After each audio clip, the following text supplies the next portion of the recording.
Hello friends, welcome back to Deepa Goyal classes. और आज मैं आपके लिए लेकर के आई हूँ ग्रामर का एक दूसरा टॉपिक और एक नया टॉपिक और yet another topic which is called concord. Concord कहते हैं इसे, या फिर इसे कहते हैं सब्जेक्ट वर्ब एग्रीमेंट भी। अब सब्जेक्ट वर्ब एग्रीमेंट क्यों कहते हैं इसको, क्योंकि टॉपिक का नाम है।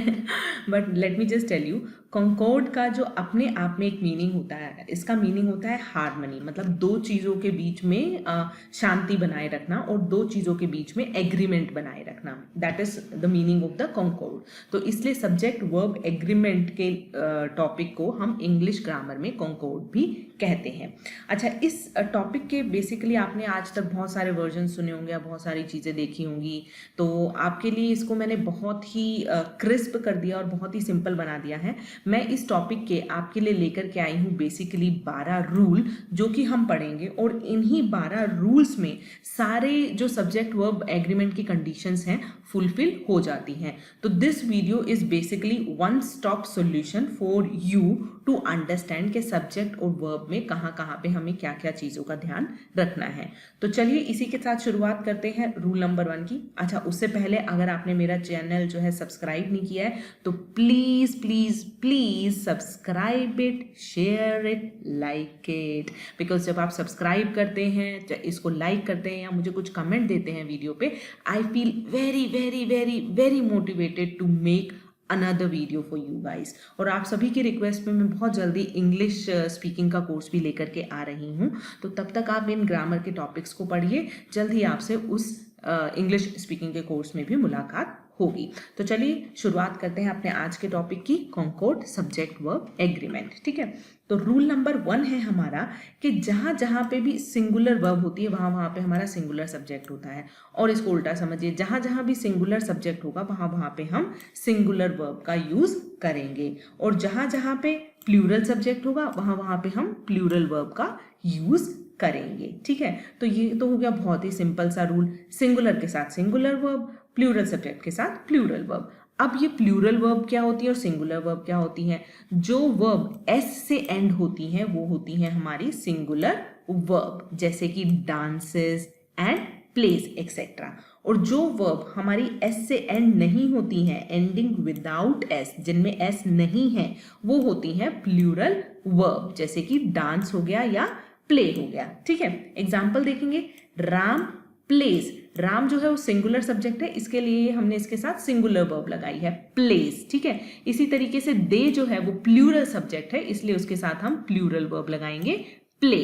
तो सिंगुलर के साथ सिंगुलर और प्लूरल के साथ प्लूरल वर्ब। ठीक है, एक एग्जाम्पल और देखिए। Everyone in my class including our teacher has given blood. यहाँ पे सब्जेक्ट क्या है? एवरीवन है, which is a singular subject. Everyone मतलब हर एक, एक जहाँ पे आ गया तो सिंगुलर ही हो गया ना, तो इसलिए हमने इसके साथ जो है सिंगुलर वर्ब का यूज किया, दैट इज हैज। अगर हम इसी का इमीडिएट वो भी देखें, टीचर, वैसे तो ये पूरी एक 1 यूनिट है, everyone in my class including our teacher. ठीक है, तो ये एक है सब्जेक्ट, एवरीवन एक, टीचर एक, तो इसलिए हमने सिंगुलर वर्ब का यूज किया है हैज। ठीक है, अगर यहाँ पे प्लूरल वर्ब होती तो हम हैज का प्लूरल फॉर्म क्या यूज करते? हैव। ठीक है ना, तो एक रूल नंबर 1 हो गया, सिंगुलर के साथ सिंगुलर, प्लूरल के साथ प्लूरल। बहुत सिंपल। वर्ब जो एस से एंड होती हैं वो सिंगुलर होती हैं, और जो एस से एंड नहीं होती हैं वो प्लूरल होती हैं। तो इसके साथ आते हैं हम रूल नंबर 2 पे।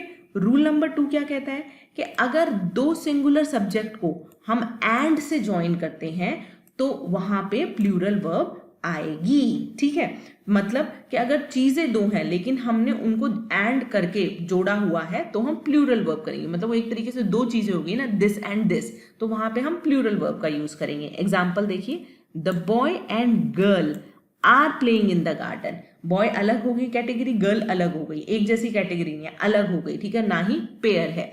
सो the boy and the girl are playing in the garden, इसलिए हमने प्लूरल वर्ब का यहाँ पे यूज किया। लेकिन, लेकिन मतलब बट। ठीक है, इंग्लिश में no if and no but नहीं होता, इंग्लिश में बहुत सारे बट्स होते हैं विच इज कॉल्ड एक्सेप्शंस। ठीक है, तो अब एक चीज क्या ध्यान रखने की जरूरत है, अगर दो चीजों को एंड से जोड़ा गया है, when the words joined by and means as a single unit then singular verb is used, मतलब दो वर्ड्स को and से जोड़ा गया है जॉइंड बाय एंड, उनको एंड से जोड़ा गया लेकिन वो एक सिंगल यूनिट की तरह बिहेव करते हैं, तो वहां पे सिंगुलर वर्ब हो गया। अब सिंगल यूनिट मतलब देखो समोसा और चटनी, समोसा और चटनी तो सिंगल हो गया ना, समोसे के साथ चटनी तो चाहिए ही चाहिए।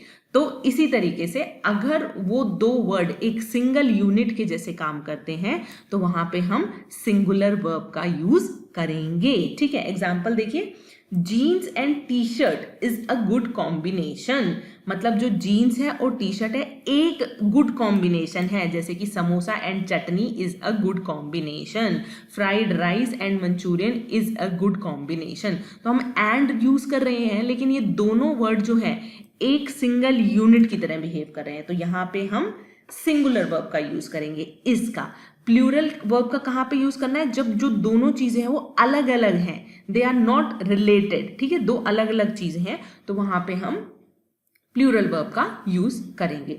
तो बहुत ही सिंपल से रूल है, सिंगुलर के साथ सिंगुलर, प्लूरल के साथ प्लूरल। जहां दो सब्जेक्ट को जोड़ा जाता है एंड से वहां प्लूरल वर्ब होती है, लेकिन वो दोनों सब्जेक्ट अगर सिंगल यूनिट की तरह बिहेव करते हैं तो वहां पे हम सिंगुलर वर्ब का यूज करते हैं। तो बहुत ही छोटे से बहुत ही सिंपल से ये दो रूल थे। अभी के लिए इस वीडियो को यहीं खत्म करती हूँ, नेक्स्ट वीडियो में आपको बाकी के रूल समझाऊंगी, क्योंकि सारे रूल अगर एक साथ समझा दूंगी आपको लगेगा कितनी लेंदी वीडियो है, दिमाग में भी नहीं कुछ घुसेगा। तो ब्रेक लो यहाँ पे, इन दो रूल्स को दिमाग में बिठाओ और फिर उसके बाद सेकेंड लेसन को देखने के लिए झटपट से आ जाओ। And please again I am saying don't forget to share, subscribe and like. Bye bye.